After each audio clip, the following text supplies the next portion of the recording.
प्रिय दोस्तों, आज जो हम आपको उपाय बताने जा रहे हैं, ये कर्ज मुक्ति उपाय है। कर्ज चाहे कितना भी बड़ा क्यों ना हो, जल्दी उतर जाएगा। अगर आप बताए गए इन उपायों में से एक भी उपाय को करते हैं, तो निश्चय ही आप कर्ज मुक्त हो जाएंगे। प्रिय दोस्तों, कर्ज का सर पर होना जीवन को मुश्किल में डाल देता है। कर्ज मुक्त जीवन ही सबसे खुशहाल जीवन होता है। प्रिय दोस्तों, कर्ज लेना जितना आसान होता है, उसे चुकाना उसे भी ज़्यादा कठिन होता है, बड़ा मुश्किल होता है। कई बार कर्ज लेने के बाद उसे लौटाना बड़ा भारी पड़ जाता है और पूरी जिंदगी कर्ज को चुकाते चुकाते खत्म हो जाती है। लेकिन वह कर्ज चूक नहीं पाता है। किसी भी व्यक्ति के लिए कर्ज एक बहुत बड़ी समस्या होती है। कर्ज में डूबा व्यक्ति सदैव चिंता में रहता है। कर्ज होने पर उसका पूरा परिवार, उसके मिलने वाले यार दोस्त सभी दूर हो जाते हैं और कर्जदार व्यक्ति को भारी कष्टों का सामना करना पड़ता है। प्रिय दोस्तों, कर्ज की वजह से ही मानहानि, पैसों की तंगी और पारिवारिक कलह झेलने पड़ते हैं। कर्ज में डूबा व्यक्ति अपने परिवार के लिए मुसीबत बन जाता है। प्रिय दोस्तों, कर्ज लेते वक्त कुछ ऐसी सावधानियां बरतनी पड़ती है जिनको हमेशा याद रखना चाहिए, नहीं तो इन मुश्किलों को टालना बड़ा भारी पड़ जाता है, बड़ा कठिन हो जाता है और व्यक्ति का जीवन कर्ज मुक्त नहीं होता। उसका संपूर्ण जीवन कर्ज में डूबा रहता है। जीवन भर उस कर्ज चुकाते चुकाते उस व्यक्ति की मृत्यु हो जाती है। आप ये हमेशा ध्यान रखें कि जब भी आपको कर्ज लेना हो तो शनिवार या मंगलवार के दिन कभी भूल कर भी कर्ज ना ले, क्योंकि इस दिन लिया हुआ कर्ज कभी उतरता ही नहीं है और इसे उतारने में बहुत सारी दिक्कतों का सामना करना पड़ता है। शनिवार को लिया हुआ कर्ज कभी समाप्त नहीं होता है। शनिवार के दिन ना तो कर्ज के लिए आवेदन करें और ना ही कर्ज के कागजात पर अपने हस्ताक्षर करें। प्रिय दोस्तों, चर लगन जैसे मेष, कर्क, तुला और मकर में कर्ज लेने पर वह शीघ्र उतर जाता है, लेकिन चर लगन में कभी भी भूल कर भी कर्ज ना ले। कर्ज लेते समय चर लगन में 5वें और 9वें स्थान में शुभ ग्रह और 8वें स्थान पर कोई भी ग्रह ना हो, इस बात का विशेष ध्यान रखें, वरना कर्ज बढ़ता ही चला जाएगा और आप अपने पूरे जीवन भर उस कर्ज को उतारने में लगे रहेंगे, लेकिन वो कर्ज आपसे आपके जीवन में कभी नहीं उतर पाएगा।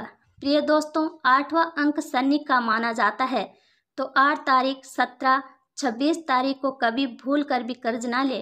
8, 17 और 26 तारीख को लिया हुआ कर्ज व्यक्ति का जीवन समाप्त हो जाता है, लेकिन ये कर्ज कभी समाप्त नहीं होता। प्रिय दोस्तों, कर्ज के आवेदन पर कभी भी काली और लाल स्याही से हस्ताक्षर ना करें, इसे बहुत ही अशुभ माना जाता है। इन तारीख में लिया हुआ कर्ज कभी भी पीछा नहीं छोड़ता है। प्रिय दोस्तों, कोशिश ऐसी करें, अगर आपको कर्ज लेना ही पड़े तो सोमवार, बुधवार या शुक्रवार के दिन कर्ज ले। इस दिन लिया हुआ कर्ज बहुत जल्द उतर जाता है। इस दिन लिया हुआ कर्ज को चुकाने में ज़्यादा कठिनाइयों का सामना नहीं करना पड़ता है, बड़ी आसानी से वो कर्ज चुक जाता है और लोग कर्ज मुक्त हो जाते हैं। प्रिय दोस्तों, कर्ज में डूबा व्यक्ति का जीवन बड़ा दुखमय होता है। उसके जीवन में कभी भी खुशहाली नहीं आती है। उसका जीवन हमेशा दुख से घिरा रहता है और वो व्यक्ति हमेशा चिंता में डूबा रहता है। सबसे खुशहाल जीवन चाहिए तो आज के बताए गए इन उपायों को जरूर करके देखिएगा। हम आपको कुछ ऐसे उपाय बताते हैं जिनको करने से आप कर्ज मुक्त हो जाएंगे। प्रिय दोस्तों, पहला उपाय, शनिवार को ब्रह्म मुहूर्त में आपको उठना है और एक नागर पान का अच्छा सा पत्ता ले, उसका डंठल निकाल दीजिए। नागर पान के पत्ते पर आप जय श्री राम सिंदूर से लिख दीजिए। उसके बाद उस नागर पान के पत्ते में एक पतासा, 2 लौंग डाल दीजिए। उसके बाद उस नागर पान को चारों तरफ से मोड़ करके बीड़ा बना लीजिए।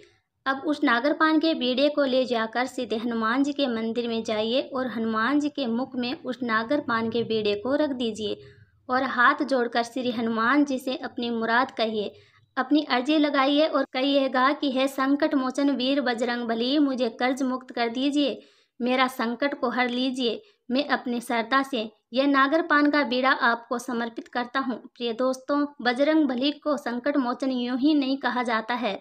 बजरंगबली सभी के संकट हरने में सक्षम होते हैं और जरूर इस कार्य को करने के बाद जरूर बजरंगबली आपके संकट को हर लेंगे। इस कार्य को 41 दिन आपको रोज करना है। दूसरा उपाय, दूसरे उपाय में भी आपको नागर पान का सब्ज पत्ता लेना है। अब इसके डंठल को निकाल दीजिए। अब इस पत्ते को उल्टा कर दीजिए। अब इस नागर पान के पत्ते पर 2 लौंग और एक पतासा रख दीजिए और पत्ते को बिना मोड़े अपने दोनों हाथों में उठा लीजिए और नदी में या किसी बहते हुए पानी के पास जाइए और उस बहते हुए पानी में इस पत्ते को बहा दीजिए। पत्ते को बहाने के बाद हाथ जोड़कर सूर्य देव को प्रणाम करें और उसके बाद ऐसी अरदास करें, ऐसे कामना करें कि जिस तरीके से जल देव इस पत्ते को बहा कर ले जा रहा है, उसी तरीके से मेरे जीवन से सभी प्रकार के कष्टों को बहा कर ले जाए और जितना जल्द हो सके मुझे कर्ज मुक्त करे। इस कार्य को यदि आप 21 दिन रोज करते हैं तो प्रिय दोस्तों, हम आशा करते हैं आप जरूर कर्ज मुक्त हो जाएंगे। तीसरा और आखिरी उपाय प्रिय दोस्तों, शनिवार के दिन आपको ब्रह्मा मुहूर्त में उठना है और ब्रह्मा मुहूर्त में उठने के बाद स्नान ध्यान कीजिए। स्नान ध्यान करने के बाद तुलसी के पौधे के पास जाइए और उसे हाथ जोड़कर प्रार्थना कीजिए कि मैं तुम्हारे पौधे से 108 पत्ते तोड़ना चाहता हूँ और आप मेरी सर्व मनोकामनाएं पूरी करोगे। उसके बाद तुलसी को प्रणाम करने के बाद तुलसी के पेड़ से 108 पत्ते तोड़ लीजिए और उन 108 पत्तों पर जय श्री राम चंदन से लिख दीजिए।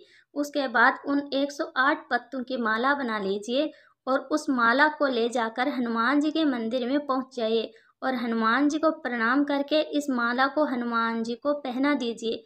साथ में एक मोतीचूर का लड्डू, 2 लौंग और एक पतासा, इनको हनुमान जी के चरणों में समर्पित कर दीजिए। साथ में 2 तुलसी के पत्ते लगा दीजिए और हनुमान जी से ऐसी अर्जी कीजिए कि हे बजरंगबली, है संकट मोचन, मुझे सभी कष्टों से मुक्त कीजिए, मुझे कर्ज मुक्त कीजिए। प्रिय दोस्तों, इसका चमत्कार आपको कुछ ही दिनों में देखने को मिलेगा।